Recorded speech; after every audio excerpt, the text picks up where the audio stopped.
to ninth grade. This is just basically me talking about my life, which I don't think is terribly interesting. Some of my friends did.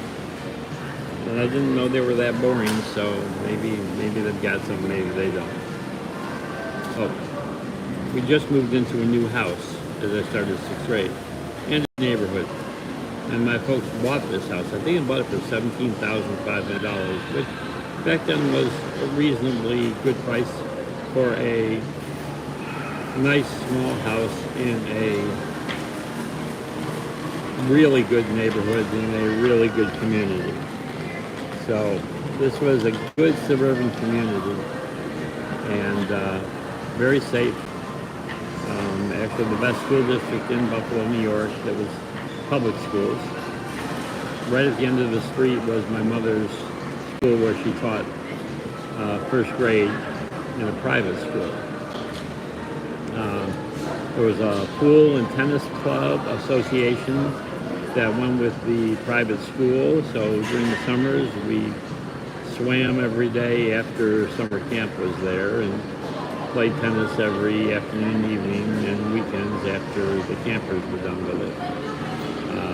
4:30 to 8:30, 4:30 till dark. And some of the kids in the neighborhood went to the private school because their parents were administrators or football coaches there. I don't know why my folks chose to put me in a public school. My father's school, which I attended from 3rd, 4th, and 5th grade, was very athletic and academic competitive. And I did really well. I thrived in that environment. And everybody knew me as the principal's son, so I got tons of perks.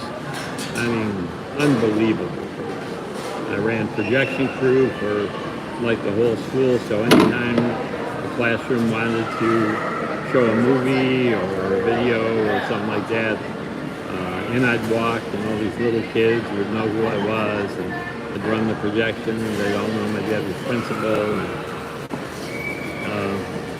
it was just a nice setup. I was one of the better athletes in the school. When we had field days or anything like that, I was very competitive, especially with high jumping and running, but high jumping mainly. So anywho, we moved to another school which was very social. Okay, very much about how much your parents had, and my dad was a principal, my mom was a teacher. We didn't have anywhere on the scale of most of the kids whose parents were basically industrialists, business owners, successful business owners. If you weren't successful as a business owner, you didn't live in that neighborhood or in that school district, for that matter. So anyways, elementary school, and I went through okay, no problem. But my grades went from straight A's to B's and C's, and my attendance started to slip. By the time we got junior high school, which there was 7th, 8th, and 9th, it was farther away from where we lived. I didn't like the bus, so I started missing a lot of school. Obviously, the grades slipped again to pretty much straight C's. I got the occasional D and the occasional B. A's were a thing of the past. And I started getting interested in a hobby called slot car racing, where you race little model cars at a commercial track. And I seemed to devote more and more of my time to that. My parents were supportive. As long as I, went to school, I could go to the slot car track. As long as they didn't get any notifications from school that I was doing something wrong, and I was pretty much a good kid. I didn't misbehave because I knew how hard it was to be a principal and a teacher because of my parents, so I didn't want to give them crap. But I did start growing. I did like music, and I did start growing my hair long. It was the 6th grade was the era of the Beatles, when they first appeared on the scene, and then the Rolling Stones followed shortly thereafter. And so the British invasion was on, and I loved that. I loved folk music. Folk music and rock music were my pop rock music were my two favorites. I started letting my hair grow. Oh, the good old days when I had hair. But anyways, although it wouldn't be much, it'd be like a page boy now. I had the longer hair of most of the kids in my middle school, in my junior high school. And we had an indoor pool there, and in the indoor pool, the boys swam naked. 80 little boys, 7th graders in my case at the time, up alongside of a pool and doing laps or doing widths or whatever. Don't really remember much about it because I used to not do it too often. But one day the gym teacher singled me out and said, "Merrick," I guess he knew who I was. He said, if you don't get your hair cut by next week," we had swimming once a week, he said, "you'll have to bring a bathing cap." Well, at the time, there weren't any guys' bathing caps. And I said, okay. So the next week rolled around, we're all lined up along the edge of the pool, 80 naked little boys. And he says, "Merrick, you didn't get your hair cut. Where's your bathing cap?" And I pulled out this beautiful flowered, the ones with all the ruffly flowers all over it. I pulled out this beautiful ruffly flowered bathing cap and put it on my head. And I had met the requirements. And of course, all the little boys started snickering. This was really unusual. I stand out in the crowd, and I didn't really have any social status in the school, and we had swimming first period, which was meant the very first class in the morning was our swim class. Don't know how, but by the time 3rd period rolled around, everybody in the school knew what I had done. So I had a little bit of folk hero fame. And a couple of the wilder kids came up to me, congratulated me, and befriended me. But still, most of the time I was involved in racing slot cars, and I was very good at qualifying. I was very fast, but I have ADHD. I mean, severe ADHD. But nobody ever bothered to tell me I had it, and I didn't know what it was. So I just thought it meant I could that my life was I could multitask on a lot of things and still do okay, and I did. So I went to the slot racing for all of junior high school. It became the central focus, and race nights were Wednesday night, Friday night, and Saturday night at the commercial track. And so you knew where you could find me every Wednesday, Friday, and Saturday from the moment school let out, or if I skipped school, or summer from the moment the track opened up. It wasn't very expensive.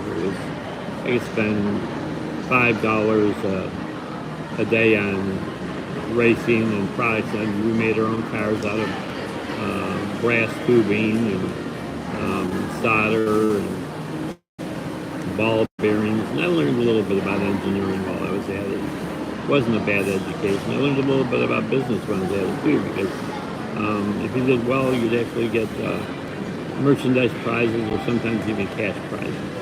So it was my introduction to business, and I formed a good, strong group of friends that were also slot car racers. I would say my friends were about 6 or 7, maybe 8 of us regularly. It took 2 cars to haul us around when people were hauling us around, except for my dad had a big old Mercury calling card station wagon, so it could haul everybody. So Dad got the responsibility to haul everybody. The only other thing I did was I befriended a kid in the neighborhood that came in. His mother married a contractor that lived in our neighborhood, and she had 2 sons. One that was a little younger than me, and one that was a couple years older than me. And the one was only a couple years older than me. When he moved in, he was like 18 when I was 16 or 15. I think it was like 15. And we started talking. There was nobody his age in the neighborhood, so he had to go that. And I was the most interesting kid in the neighborhood, so he started talking to me. One day he said, "Would you like to go see where I grew up?" And I knew that he was a bodybuilder, and I knew he was kind of a redneck kid. And so I said, sure. So we got in his car, his family's car, went down to his old neighborhood. It's called Lovejoy, it's part of Buffalo. And we went into a rundown house that had a couple of motorcycles out front. There was winter and there was snow on the motorcycles. There were choppers. And so this is 1966.